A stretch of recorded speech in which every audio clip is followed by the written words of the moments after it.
Transit TV, welcome to our Word on the Street with Choma. Last weekend, what a weekend it was in EPL. Banter weekend, starting with Tottenham, followed by Manchester United. All EPL fans, we are bantering Manchester United, bantering Tottenham. What happened? Sunday morning, Liverpool joined suit. Arsenal fans went to town thinking it's their chance to go clear on the EPL table. What happened? You all know Arsenal bottled a very good chance to go clear on the table of EPL.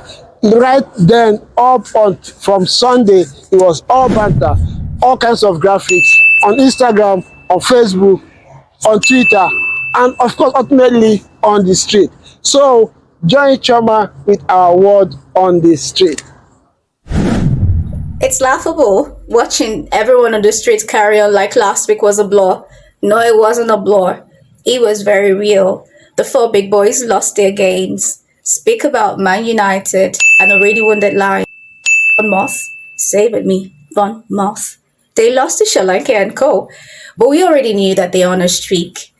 But what do I know? And moving on to Liverpool, with all that fire, they lost to Crystal Palace.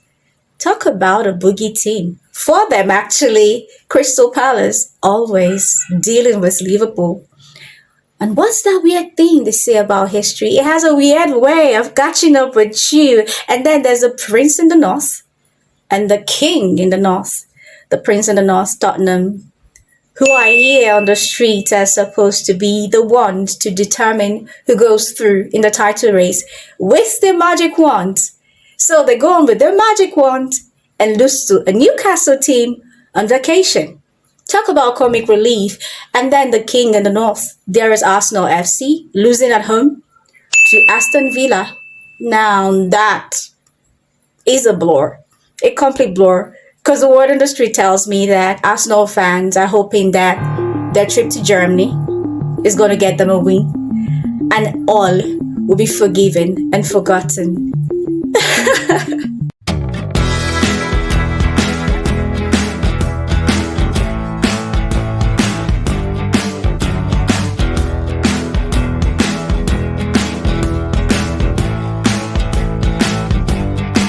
Here with you is Choma with Word on the Street again. Last weekend was a league of the bottling company industries by the four top big boys.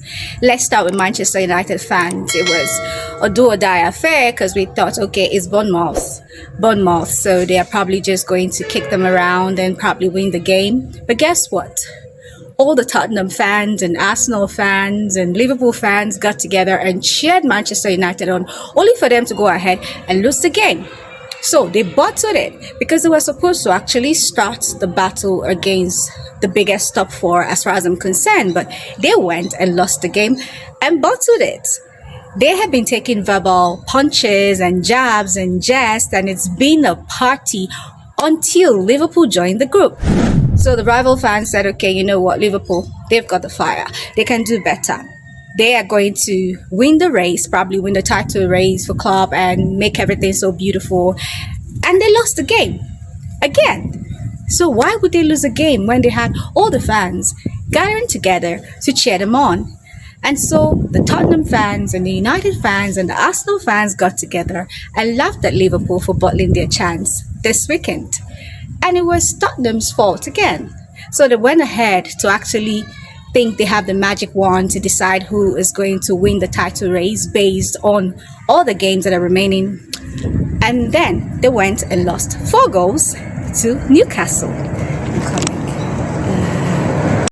The greatest bottling company boys became Tottenham last weekend because they are supposed to determine who wins the title race, and we're hoping that they get up to the 4th position and get better just for one reason.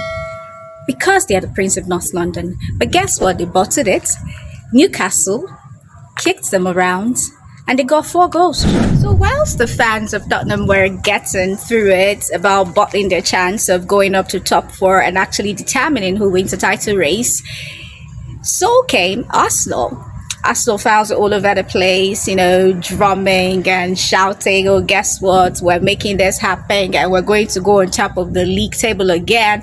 And it's going to be lonely at the top. Lonely, lonely, lonely. And they adjusted their crowns and sat on their thrones only for them to get to their home game. And guess what? They were kicked about, and they lost 2 goals to Aston Villa. Now, if that doesn't make you a crybaby fan, I don't know what that means.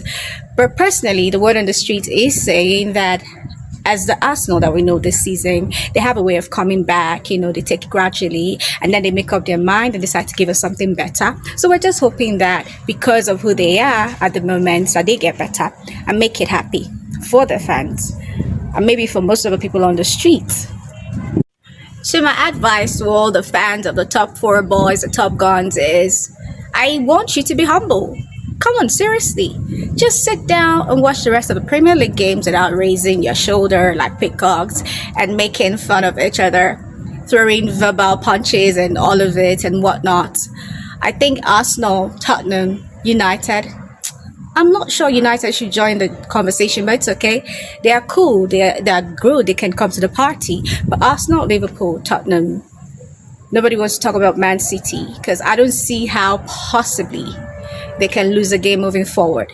But because this is word in the streets, and with football, you can never, ever know how it ends. So if you're an Arsenal fan, I hope you continue being a big girl and a big boy. And if you're a Tottenham fan, there can only be one prince in the north, and you know who the king of the north is. And if you're a United fan, well,